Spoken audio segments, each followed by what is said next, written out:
Let's get to your consumer news on this Sunday morning. Look, the clock is ticking to file your taxes on time. If you are a last-minute filer, you need to be aware of some costly mistakes to avoid. We have Vice President Stephen Hoyl from DeWitt & Dunn Financial Services here to share some money-saving tips for those who still need to file. Good morning. Thanks for being here. Thanks for having me, Suzanne. Absolutely. So what are some last-minute changes that we need to be aware of that are happening this year? Well, you know, one of the things is that normally the filing is April the 15th, but this year it's April the 18th. And,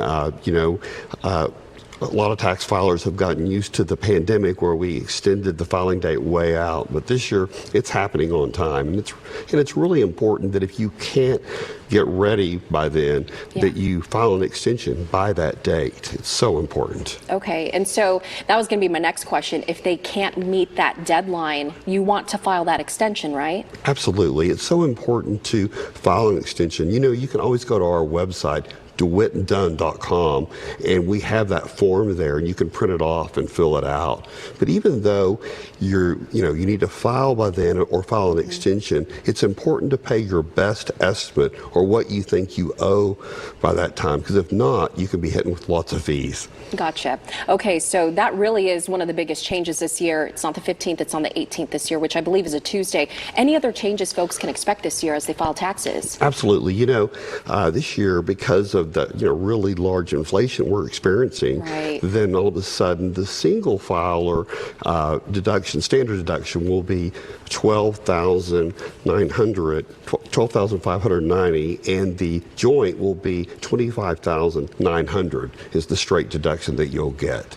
The one thing you definitely don't want to do is make mistakes, because that can really put you behind in getting the refund that you want. So what are some mistakes that you should be aware of that you really shouldn't make? Well, it's really important that if you're right up on the deadline, that you go ahead and do an online return.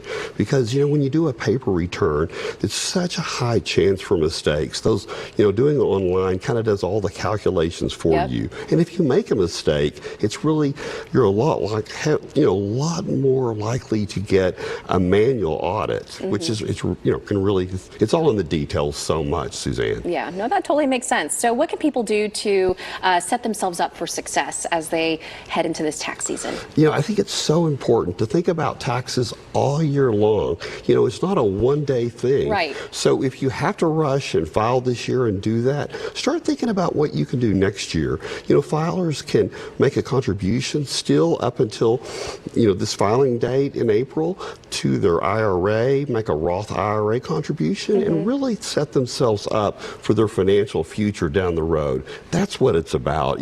Turn it from a compliance situation to how you can make a fantastic retirement. So important. And I know that the deduction has changed year to year.